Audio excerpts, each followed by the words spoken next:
Novel خیال یار، writer Sameera حمید۔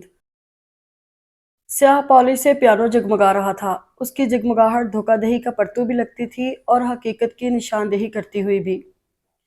وہ اس ہال کے آخری کنارے رکھا تھا، ہال جس کی وسعت پر گمان ہوتا تھا کہ وہ پھیل کر دنیا کے آخری کنارے کو جا چھوئے گا۔ اسی ہال کی روشنی میں اپنی روشنی الگ کرتے خیال نے پیانو پر اپنا ہاتھ رکھا۔ اپنی انگلیوں کی متوقع جنبش کے بارے سوچتے ہوئے اس نے بورڈ کا ڈھکن الٹ دیا اور سٹول پر بیٹھ گیا۔ پیانو کی کنجیاں اس لمس کے انتظار میں تھیں جس لمس کا الہام انہیں ابھی کچھ دیر پہلے ہوا تھا۔ اگر یہی طے تھا تو وہ اس طے شدہ دھن کو بجانے اور سننے کے لیے خود کو تیار کر چکی تھی۔ سٹول پر بیٹھ کر وہ سامنے کاؤچ پر لیٹی سدھم کو دیکھنے لگا۔ سدھم، اس کی انگلیوں میں ایسا ارتعاش جاگا کہ اس نے کنجیوں کو چھوئے بنا ان پر اپنا جادو جگا دیا کہ سدھم نام کی صدا ہال کی وسعت کے ساتھ کائنات کا سفر کرنے لگی۔ سدھم، اگر میرے پاس غور و فکر کی کنجیوں کی جگہ ادائیگی کی کنجیاں ہوتی تو مجھے التجائیہ یہاں نہ آنا پڑتا۔ دو انگلیوں کو اس نے پیانو کے سازوں پر رکھا، کنجیوں سے آواز تو آئی لیکن ساز ناپید رہا۔ پھر ہاتھ کو کنجیوں پر ایک سرے سے دوسرے سرے تک گھسیٹتا چلا گیا۔ ہاتھ جو ارادے کی تکمیل میں اتنے ہی اہم ہوتے ہیں جتنی نیت عمل کی ادائیگی میں۔ کنجیوں کی پرشور تکرار اور الزام نے آواز و ساز پر کئی سوالیہ نشان بنا دیے۔ سدھم ویسے ہی سوتی رہی جیسے وہاں کچھ ہو ہی نہیں رہا تھا، نہ ہی کچھ ہونے والا تھا۔ ہم سوتے ہیں تو جاگنا کیوں نہیں چاہتے؟ کتنی پیاری ہے تمہیں یہ نیند سدھم۔ ایسی نیند تو صرف اسی وقت سویا جا سکتا ہے جب جاگنے کی جلدی ہو، نہ بیداری کی چاہ۔ دعا صورت اپنے دونوں ہاتھوں کو ملا کر اس نے ان پر اپنا سر ٹکا لیا۔ اسے شدت سے اس دعا کی حاجت محسوس ہوئی جو سدھم کو جگا دے۔ وہ اس کی غفلت کو برداشت نہیں کر سکتا تھا۔ وہ تو شاید اسے قائل بھی نہیں کر سکتا تھا کہ وہ غافل ہے۔ اسے سمجھ نہیں آئی کہ وہ دعا میں کسے اولویت دے، اس حقیقت کو جو دھندلا رہی ہے یا اس دھند کو جو حقیقت بننے جا رہی ہے۔ اپنے قد سے بڑی اور اتنی ہی اونچائی پر لگی پینٹنگ کے سائے تلے رکھے کاؤچ پر وہ آنکھیں بند کیے لیٹی تھی۔ کاؤچ جس کے عین سامنے کئی سو کتابیں دیوار کے سینے سے لگی اپنی لامحدود آنکھوں کی حقیقت یافتہ بینائی سے اسے دیکھ رہی تھی، بول رہی تھی، بتا رہی تھی کہ سونے والے بڑے گھاٹے میں رہتے ہیں۔ اٹھ جاؤ کہ جنہیں فلاح کی چاہ ہو وہ ایسے نہیں سویا کرتے، جو ایک بار دیکھ چکے ہوں وہ اندھوں کی صف میں مطمئن کھڑے نہیں ہوتے۔ وہ شام کو یہاں آئی تھی اور سوچتے سوچتے کاؤچ پر ہی سو گئی تھی۔ آج سے پہلے وہ کبھی اس جگہ نہیں سوئی تھی، نہ ہی اسے خیال آیا تھا کہ دادا کی لائبریری میں سویا بھی جا سکتا ہے۔ وہ اپنے منصوبے پر ایک آخری بار نظر ثانی کرنے آئی تھی کہ کہیں کوئی بھول چوک نہ ہو جائے۔ خیال نے اپنی آنکھوں کی نمی کو کنجیوں پر گرتے دیکھا۔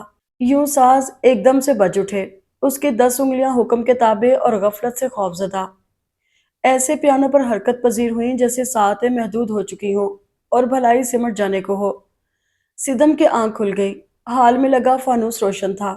وہ اتنا روشن ہوگا کہ اس کی آنکھیں چندیا جائیں گی، اسے اندازہ نہیں تھا۔ یہ اندازہ کرنے وہ پہلے یہاں کبھی ایسے سوئی بھی تو نہیں تھی۔ سونا جتنا ضروری ہو گیا تھا، جاگ جانا اتنا ہی مشکل لگا۔ اگر یہ ساز نہ بجتا تو قیامت ہی اسے جگاتی۔ جب اس کے نام کی پکار کی جاتی اور سوال و جواب کے لیے اسے حاضر کیا جاتا، تب جاگے جانے پر کیا حاصل؟ تب بیداری کس کام کی؟ سوئی جاگی آنکھوں سے وہ ادھر ادھر دیکھنے لگی۔ اسے ابھی تک یہ معلوم نہیں ہو سکا تھا کہ قیامت سے پہلے کس چیز نے اسے یوں نیند سے بیدار ہونے پر مجبور کر دیا تھا۔ کیا ہال میں لگے فانوس نے، جس کی روشنی تہ در تہ اس کے گرد دائرے بناتی جیسے جنگ کی حالت میں، یا قدادم کھڑکیوں کے نیم و پٹوں نے جن کی پاڑ سے ان پرندوں کی چہچہاہٹ صاف سنی جا سکتی تھی جو نفس رکھتے ہیں نہ اس کی گستاخ اطاعت؟ اس کا اندازہ وہ کچھ دیر بعد کر سکی کہ اسے جگانے میں یہ سب عوامل کار فرما تھے، اور خاص کر پیانو کی کنجیوں کے وہ سرجن کی زبان اس منصف کی ترجمانی کر رہی تھی جس کی انصاف پسندی کی وہ گواہ تھی۔ اپنے کھلے بالوں اور ڈھلکتے ہوئے دوپٹے کو سنبھالتی وہ چلتے چلتے پیانو کے قریب آنے لگی۔ پھر وہ خواب کی طرح رک گئی۔ اس نے ایسا سوچا بھی کیسے تھا کہ پیانو خود بخود بج رہا تھا؟ اسے یہ خیال کیوں نہ آیا کہ ساز خود بخود دو ہی صورتوں میں بجتے ہیں، ایک جادو کی صورت میں اور دوسرا خواب کی صورت میں؟ تو وہ خواب میں تھی یا کسی جادو کے زیر اثر؟ اٹھ گئی ہو پیاری لڑکی؟ جیسے ہی وہ اس کے بالکل قریب جا کر کھڑی ہوئی، اس نے گردن کو خم دے کر اس سے پوچھا۔ پیانو وہ ابھی بھی بجا رہا تھا۔ انگلیوں نے پہلے اس کے وجود کی نمائندگی کی، وہ درویش صفت تھی، پھر اس کے لبادے نے، ایمان جس کا رنگ تھا، یقین جس کی بنت میں تھا، بے داغ اور اجلا، رنگ میں سفید، چمک میں نور۔ تم نے مجھے جگا دیا، مجھے اعتراف ہے، ہاں میں نے ایسا کیا، لیکن تمہیں جگا دینے کی خوشی بھی بہت ہے۔ کیوں؟ یہ ضروری تھا، اتنا ہی ضروری جتنا میرا اور تمہارا ایک ساتھ ہونا، اس وقت، ابھی، فوراً۔ تمہیں معذرت خواہ ہونا چاہیے۔ تم معافی چاہتی ہو؟ دہراؤ۔ ہماری معافی؟ الفاظ اہم نہیں، الفاظ ضروری بھی نہیں، تم بس ارادے پر کاربند رہنا۔ میں کیوں دہراؤں؟ کیونکہ جو تمہارا ارادہ ہوگا وہی میرا ہوگا، تمہاری خیر میری ہی تو ہوگی۔ تمہاری باتیں عجیب ہیں، یہ حقیقت ہے، مبہم اور بے معنی، واضح اور بامعنی۔ تم یہاں کیوں آئے ہو؟ تمہارے لیے آیا ہوں سدھم۔ سنو یہ ساز کیا کہہ رہا ہے۔ اس کی انگلیاں عبادت گاہوں میں صف بندی کے جھکتی اور اٹھتی لگتی تھیں، باوضو اور باجماعت۔ سدھم نے اپنی آنکھیں مسلیں اور اسے دیکھا، غور سے دیکھا، پھر اسے سننے لگی۔ وہ چاہتی تھی کہ وہ ایسی دھن پر ہمہ گوش رہے جو کلام کی جرت رکھتی تھی، جو خاموشی سے کچھ زیادہ اور محویت سے ذرا زیادہ پر تھی۔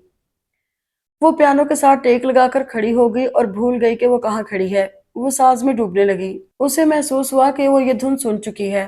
اسے یہ بھی محسوس ہوا کہ دھن اسی کے وجود کا حصہ رہی ہے۔ اس نے یہ بھی محسوس کیا کہ یہی دھن اب اس سے الگ ہو رہی ہے۔ اس نے یکدم بجانا بند کر دیا۔ اس نے بھی فوراً بند آنکھیں کھول دی۔ بجاؤ، سدھم نے فرمائش کی۔ میں ایک جائز دھن بجا کر جاؤں گا، مگر اس کا انتخاب تمہیں کرنا ہوگا۔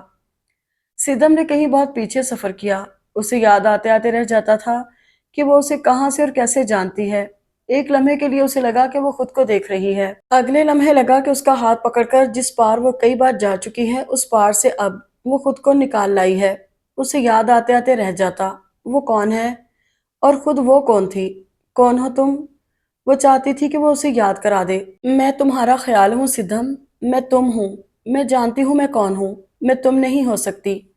تم جانتی ہو میں کون ہوں؟ ابھی میری شناخت اتنی گمشدہ نہیں ہوئی کہ تم مجھے پہچان نہ سکو۔ میں پاکیزہ رہا ہوں، ان نیکوکاروں کی طرح جن کی روحوں پر گناہ کے چھینٹے ہوتے ہیں، نہ نفس پر کھینچا تانی کی ڈور۔ میں تمہاری عبادت، تمہاری ریاضت، تمہاری خیر ہوں۔ سدھم نے اچنبھے سے اسے دیکھا۔ وہ اٹھ کر کھڑا ہو گیا اور جھک کر آداب بجا لایا۔ میں تمہارا مشکور رہوں گا اگر میں ہمیشہ ایسا ہی رہا تو، ایسا، اتنا ہی خوبصورت اور پاکیزہ۔ دیکھو، میرا مسکرانا، میرا چلنا، میرا بولنا، میں سراپا حسن ہوں، میں کائنات کا محور ہوں، میں محبت ہوں۔ تم محبت ہو؟ اس کے لہجے میں تمسخر نے اپنی آمیزش کرنی شروع کر دی تھی۔ کیا محبت سے خوبصورت کچھ اور ہے؟ وہ نرمی سے گویا ہوا۔ تم نے تو کہا تم میرا خیال ہو۔ سدھم حیران ہوئی۔ کیا تمہارا خیال محبت نہیں؟ محبت میرا ایمان ہے، صرف خیال نہیں۔ سدھم مغرور ہونے لگی۔ اگر محبت کو ایمان رکھتی تو مجھے آنا نہ پڑتا۔ کیوں آئے ہو پھر؟ خود کو بچانے نہ آتا سدھم؟ جو تم کرنے جا رہی ہو تمہیں روکنے نہ آتا؟ کیا کرنے جا رہی ہوں میں؟ سدھم نے حیرت سے اسے دیکھا۔ تم نے سنا نہیں، انسان جلد باز واقع ہوا ہے۔ تم بھی وہی انسان ہو۔ سدھم کی بھویں تن گئیں۔ ہاں ہوں۔ اگر جلد بازی سود مند ہو تو مجھے یہ جلد بازی منظور ہے۔ کیا تمہیں شر کی خیر سود مند لگتی ہے؟ کیا تم مجھے نیکی و بدی کا سبق دینے آئے ہو؟ سوال کرنے آئے ہو مجھ سے؟ سوالوں سے ڈرانے آیا ہوں سدھم، جن کے جواب نہیں ڈھونڈ پاؤ گی۔ ان سوالوں کو کیسے جھیل پاؤ گی؟ سدھم نے کہا لگایا۔ تمہاری باتیں عجیب ہیں، تمہاری طلب عجیب تر، تمہاری چاہت جواب طلب۔ خیر سمیٹ چکی ہو تو شر کی طرف کیوں بڑھ رہی ہو؟ تم تو ہادی سے محبت کرتی ہو سدھم، تمہیں ہادی چاہیے، چاہت بدل کیوں رہی ہو؟ سدھم نے اسے ایسے دیکھا جیسے جادو کی چھڑی سے وہ اسے ہادی دینے آیا ہو۔ سدھم کی آنکھیں نم ہو گئیں۔ نہ چاہ بدلی ہے نہ چاہت۔ اس نے سرگوشی کی۔ مجھے دیکھو سدھم، پہچانو مجھے، میرے حسن کو دیکھو، ایمان سے بھرا میرا دل، خیر کی طرف لپکتے میرے ہاتھ پیر، بھلائی کہتے سنتے دیکھتے میرے زبان کان آنکھ، حد میں رہتا میرا نفس۔ دیکھو مجھے، میں مجسمِ حسن ہوں، میں تم ہوں۔ وہ خاموش ہوا اور پلٹ کر پیانو کے قریب جا کر کھڑا ہو گیا۔ سدھم اس کی خوبصورتی کو مبہوت دیکھ رہی تھی۔ کیا تم نے مجھے مجسمِ حسین دیکھ لیا ہے سدھم؟ میں کیسا تھا؟ سدھم ناسمجھی سے اسے دیکھنے لگی۔ میں کیسا تھا نے البتہ اسے چونکا دیا۔ اس کی پشت سدھم کی طرف ہو گئی، اس کے ہاتھوں کی جلد پھٹنے لگی، وہ بنجر ہو گئی اور اس میں دراڑیں پھوٹنے لگیں۔ یہی دراڑیں تنا ہوا جال بن کر ایسے ٹوٹیں جیسے مکڑی کا جال جو ایک ہی لپیٹ میں سارے کا سارا لپٹ گیا۔ کراہیت کی ابتدا ہاتھوں سے ہوئی، بھدے اور بدنما، غلیظ اور ناپاک۔ یہ کیا ہوا؟ کل یہ ہاتھ سمیٹ لیے گئے، ابتدا ان سے ہوئی۔ انہوں نے مانگنا چھوڑ دیا ہے سدھم۔ اللہ پر ایمان اور یقین کے جن دھاگوں نے انہیں مضبوطی سے باندھ رکھا تھا، تم نے انہیں کھول دیا ہے۔ ہاں، میں نے دعا سے ہاتھ سمیٹ لیے تھے۔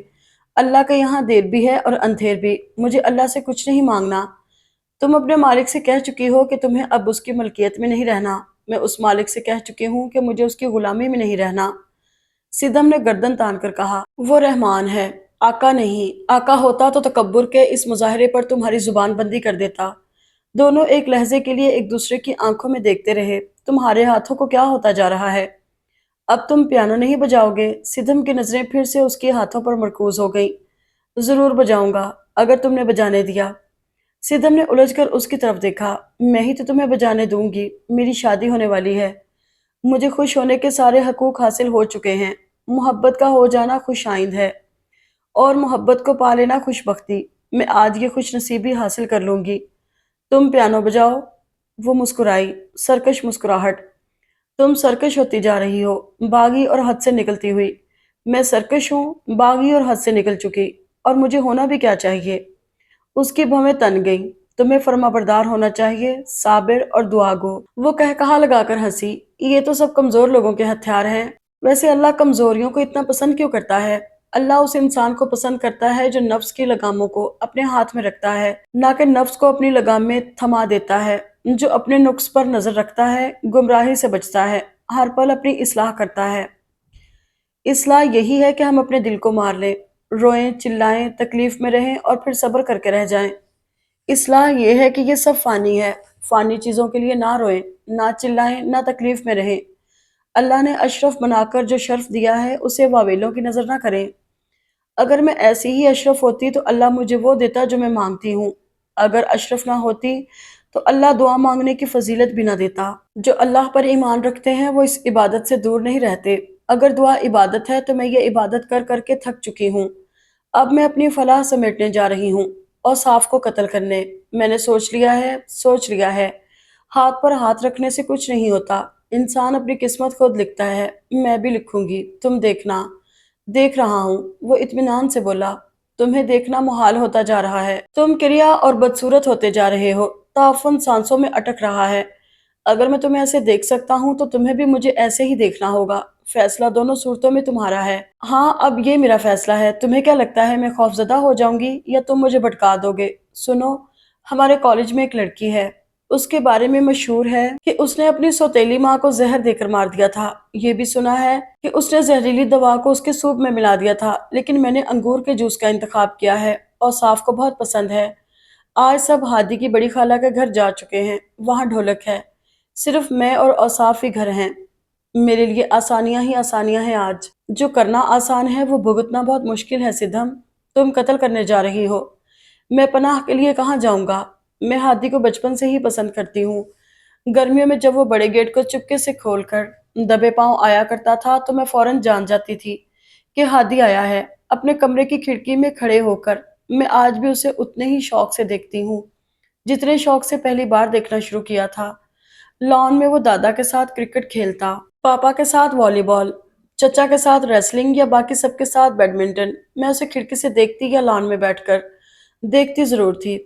کیا تم میرا حال نہیں دیکھ رہی؟ کیا تمہیں نظر نہیں آ رہا کہ بدصورتی اپنی صورت مجھ پر نمایاں کرتی جا رہی ہے؟ اور صاف بڑھ چڑھ کر ہر کھیل میں اس کے ساتھ حصہ لیتی تھی۔ ہم سب لڑکیاں ایک ہی اسکول میں تھیں، لیکن اوصاف نے ضد کر کے ہادی کے اسکول میں ہی ایڈمیشن لیا، اس کے کالج میں، اس کے ڈپارٹمنٹ میں۔ وہ ہادی کا سایہ بنتے بنتے اس کے دل کا حصہ بن گئی۔ لیکن ایسے بھی کبھی ہوتا ہے کیا؟ جو چیز پہلے سے ہی کسی اور کی ہو وہ نہ دی جا سکتی ہے، نہ لی جا سکتی ہے۔ ہادی کوئی چیز تو نہیں جسے اٹھا کر وہ اپنے کمرے میں لے جائے۔ ایمان کوئی چیز تو نہیں جسے کسی انسان کے لیے بے ایمان کر لیا جائے۔ بچپن سے لے کر اب تک اوصاف نے ہادی پر اپنا حق ثابت کرنا چاہا۔ وہ کہتی ہے وہ ہادی سے محبت کرتی ہے۔ کیسے کر سکتی ہے وہ ہادی سے محبت؟ ہادی سے تو میں محبت کر چکی ہوں۔ وہ تو اس کی سوچ میں آنے سے بہت پہلے میرے نصیب میں آ چکا تھا۔ کیسے وہ ہادی پر قبضہ کر سکتی ہے؟ وہ تو یہ بھی نہیں جانتی کہ ہادی کس کروٹ سوتا ہے، کس وقت اٹھتا ہے۔